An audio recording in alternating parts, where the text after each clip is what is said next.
Você já leu Os Segredos da Mente Milionária? Fala pessoal, aqui é o Adriel e hoje eu tô aqui para trazer uma resenha para vocês sobre o livro Os Segredos da Mente Milionária, do autor T. Harv Eker. Mano, pode ser que tá certo, pode ser que não esteja, qualquer coisa vocês me corrigem aí nos comentários. Vamos começar pela ficha técnica, né? Do autor T. Harv Eker. Foi publicado pela editora Sextante em 2005. Tem um total de 176 páginas. Vamos começar falando um pouquinho do autor. Quem que é T. Harv Eker?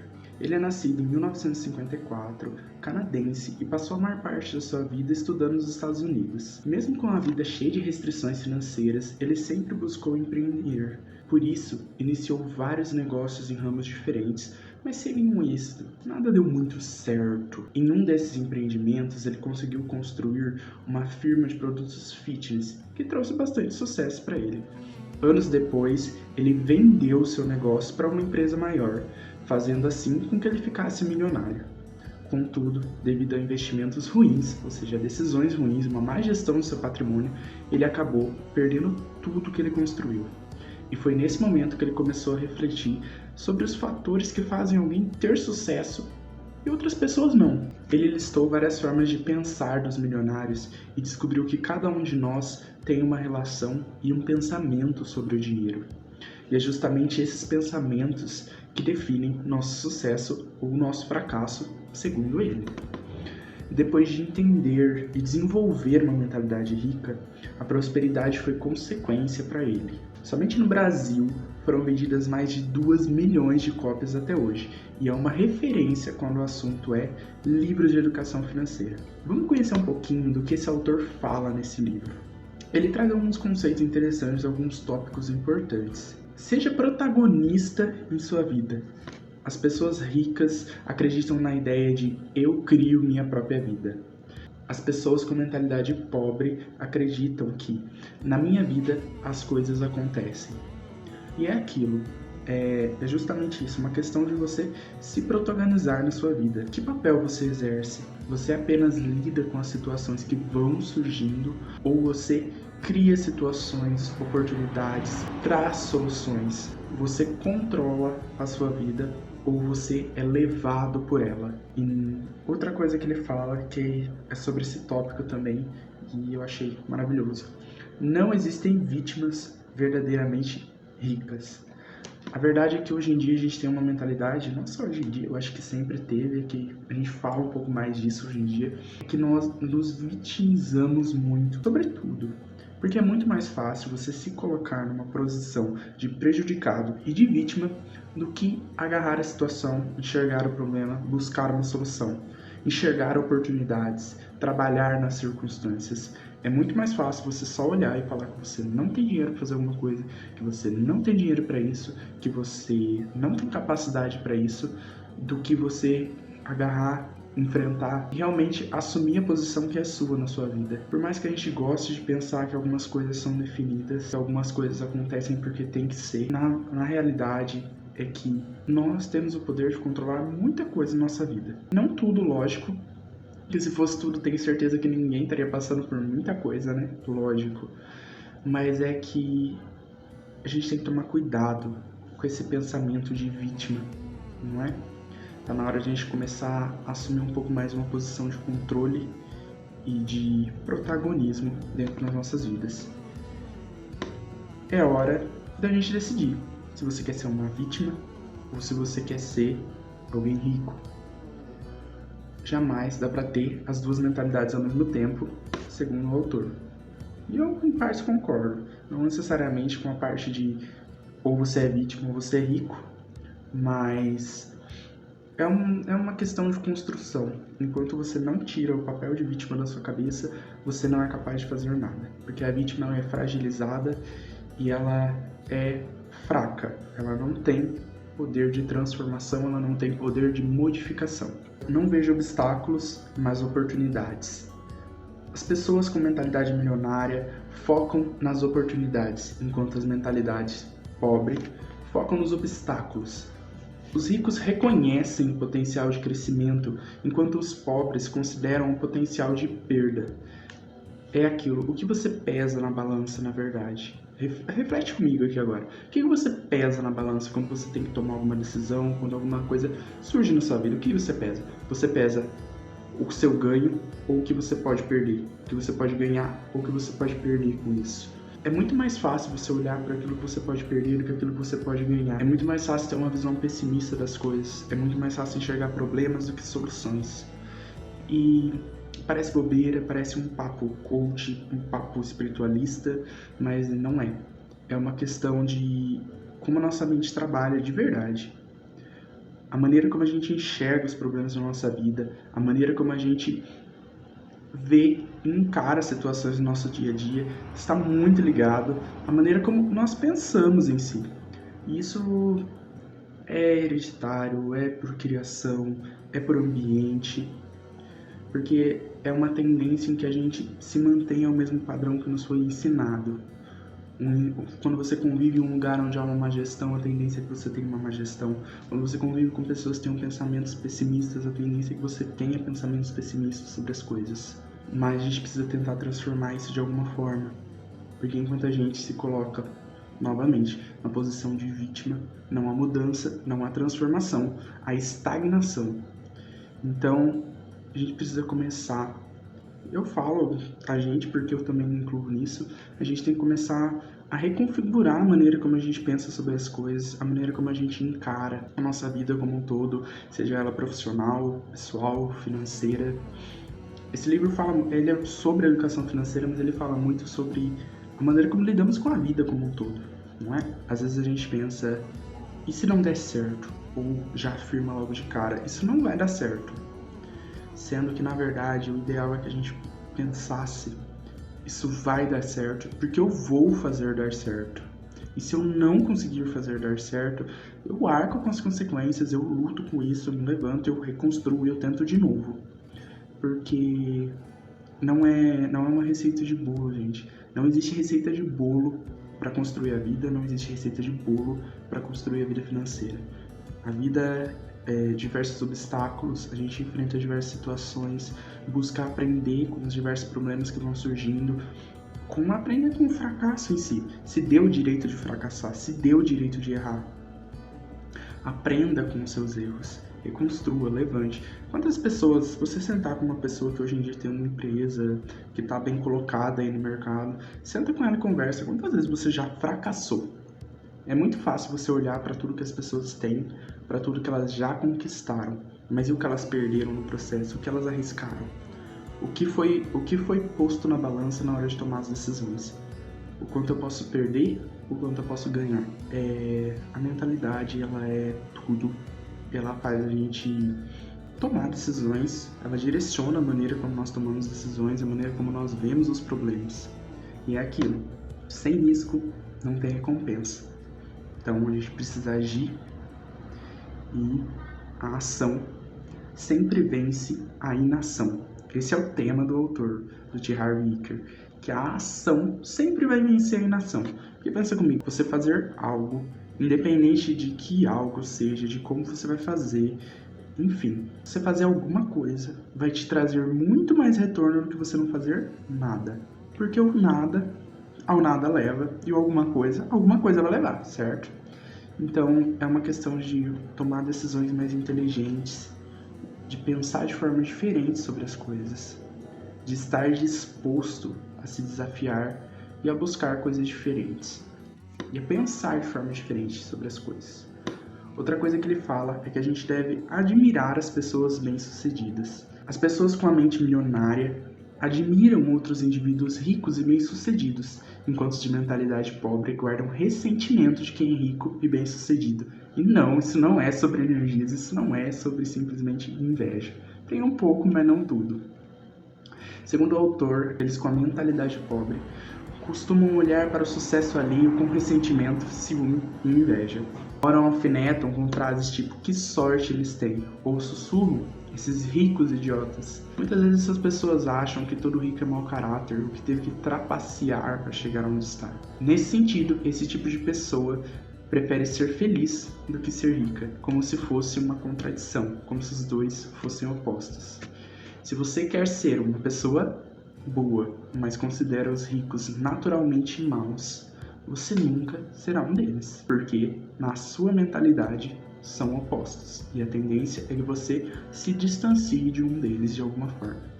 Esse é um dos princípios da riqueza que ele cita. Porque como você pode ser algo que você despreza? Abençoe aquilo que você quer. Ao invés de ressentir dos ricos, pratique admirá-los, aprender com eles, amá-los.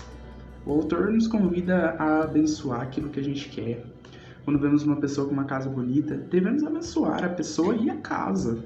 Se encontramos alguém com um belo carro, devemos abençoar a pessoa e o carro. Quando vimos alguém com uma bela família, devemos abençoar a pessoa e a família. Não, isso não é espiritualismo, não é sobre fé, é simplesmente sobre mentalidade em si. Parece bobo, parece simplesmente uma conversa de coach, mas a maneira como a gente enxerga as conquistas dos outros impactam as nossas conquistas.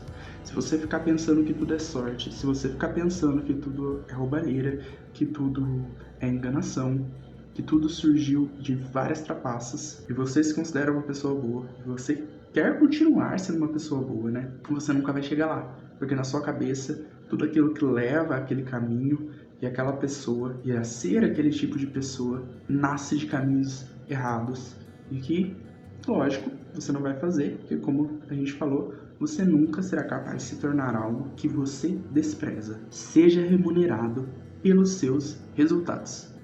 O funcionário bom é aquele que faz várias horas extras. Sendo que, na verdade, falta pra gente, às vezes, um pouquinho da mentalidade de que quem é melhor? O cara que teve que trabalhar 12 horas para concluir aquilo que foi proposto, ou o cara que só usou as 8 horas mínimas que está lá no seu contrato de trabalho e conseguiu fazer a mesma coisa? Quem será que é o melhor funcionário? Aquele que despendeu mais tempo ou aquele que apresentou os melhores resultados? Ele dá um exemplo maravilhoso aqui, que é quando você vai num restaurante, o que você está esperando? Você avalia o restaurante pelo quê? Pelo tempo que demorou para a cozinha, para os chefes, para a administração fazer aquilo funcionar, pelo tempo que demorou para preparar o seu prato, ou você avalia pelo resultado que chegou até você, pelo prato de comida que chegou até você? Não tá nem aí para quanto tempo o cara levou para fazer aquilo, você não tá nem aí para quanto tempo levou para o garçom chegar naquele nível de atendimento, você não tá nem um pouco preocupado com aquilo. A sua preocupação é com o resultado que é apresentado naquele momento. Então, por que a gente não aplica esse tipo de pensamento para a vida da gente? É o tempo que realmente importa ou é o como eu faço? Tempo é importante? É. Para diversas atividades é importante. A gente trabalha com os prazos, né? Na vida de todo mundo a gente trabalha com prazo, tem prazo para tudo. Mas a gente tem que se desprender um pouco dos conceitos de tempo e se prender um pouco mais nos resultados. Remunere-se e classifique-se. Faça uma régua sobre você mesmo. Não pelo tempo que você leva para fazer as coisas, mas pelo como você faz e o que você entrega. Construa patrimônio. Em geral, quando o assunto é dinheiro, a gente tem o hábito de sempre perguntar: quanto você ganha? Isso é o mais comum. É raro ouvirmos quanto vale o seu patrimônio. Essa é uma distinção muito interessante. A gente é muito mais fixado e apegado ao quanto ganha, ao invés do quanto vale. O quanto você tem não deve ser determinado pelo quanto você ganha, e sim pelo quanto vale o seu patrimônio. Porque a verdadeira medida da riqueza é o patrimônio e não os rendimentos. Nesse sentido, o autor destaca que os ricos despendem tempo e energia aprendendo a investir e têm orgulho de ser excelentes investidores.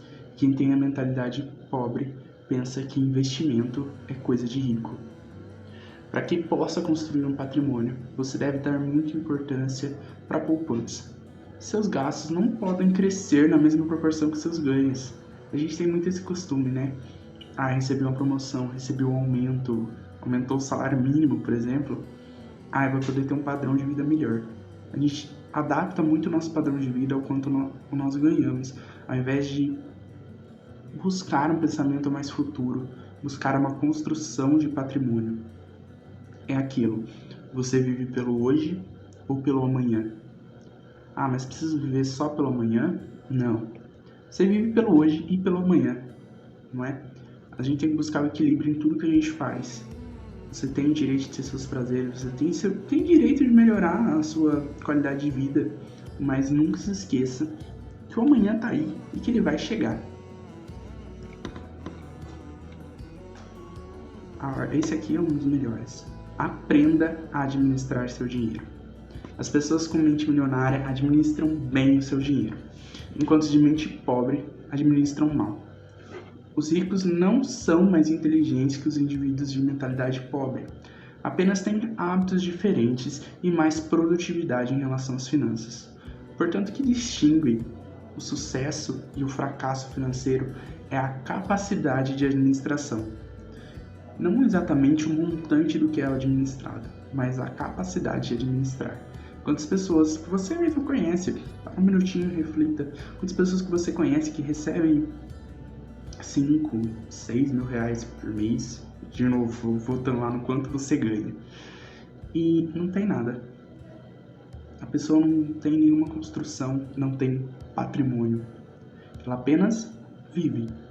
E quantas vezes essa pessoa não chegou para você e falou: eu não sei o que está acontecendo.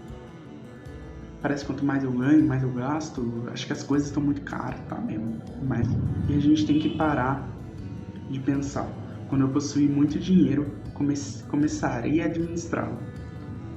Não é porque você tem muito dinheiro que você tem que administrar. É porque você tem dinheiro que você tem que administrar. O poder está na capacidade de administração e não no que você administra. A resposta está no como, e não no que, e não no quanto. Nós temos muitas crenças limitadoras. A gente limita muito a nossa capacidade, limita muito os nossos sonhos, limita muito a nossa capacidade como um todo. A gente tem muito pensamento errado sobre a vida, sobre o dinheiro e sobre riqueza. A gente precisa sempre desconstruir tudo aquilo que não leva a gente para frente. A gente tem que filtrar mais as coisas. Isso não é papo de coach, de novo. É que eu entendo que a gente está tão mergulhado em coaches e autoajuda que fica um pouco difícil de saber o que é bom, o que não é, o que é construtivo, o que deixa de ser. Mas assim, de tudo que eu falei aqui, se alguma coisa que eu disse, o autor nos trouxe, e você acha irrelevante, tudo bem. Seja o protagonista da sua vida, decida o que é importante para você e o que não é. Mas de verdade, tente filtrar tudo aquilo que é bom. Desconstrua tudo aquilo que você puder desconstruir. E busque o seu crescimento. De verdade. Pare de criar obstáculo para suas coisas. Pare de pensar naquilo que te impede de fazer as coisas. Comece a pensar como você pode fazer aquilo. Deixe um pouco os em si de lado e pensa: como eu posso fazer dar certo? E não é simplesmente como eu posso fazer dar certo, eu vou lá, faço, deu tudo errado, me lasquei. Não. Você pensou como eu posso fazer para dar certo? Se você olhar de verdade, tá? Sem mentalidade pessimista. Eu sei que é difícil, a gente tem o hábito de sempre pensar no pior. Mas se você olhar para aquilo e você falar: olha, esse não é o meu presente agora, eu não consigo praticar isso. O que eu posso fazer para chegar lá? Para chegar nesse presente que eu preciso estar para conseguir dar o start em tudo isso, né? Encontre caminhos para as coisas e não dificuldades, tá bom? Esse livro ele fala muito sobre isso, ele é extremamente legal. É um dos melhores livros, mais bem classificados, um dos livros mais bem classificados quando o assunto é finanças pessoais. Isso não vale só para a vida pessoal, vale também para o seu negócio. Se você tem vontade de ter um, se você já tem, isso também vale para você. De verdade, eu faço convite a todos vocês para lerem Os Segredos da Mente Milionária, para que vocês possam absorver um pouco desse conhecimento, porque o que eu falei aqui não é nada, e embarquem nesse mundo da leitura e da construção do seu autoconhecimento. Enfim, eu espero que vocês tenham gostado dessa resenha, desse bate-papo sobre o livro. Sigam a gente aqui no YouTube, deixa o like, deixa um comentário também se você quer conversar alguma coisa, debater, deixar alguma experiência aqui, fica à vontade. Se você já leu, quer deixar mais alguma coisa que eu deixei passar aqui, por favor, Entra nos comentários, escreve, fica à vontade. A gente vai adorar ler. A gente vai adorar saber o que você pensou sobre o livro também. Se você ainda não leu, deixa aqui se você tem interesse de ler. A gente vai deixar links aqui na descrição onde você pode encontrar o livro, tá? Por favor, leiam. Busque o conhecimento sempre.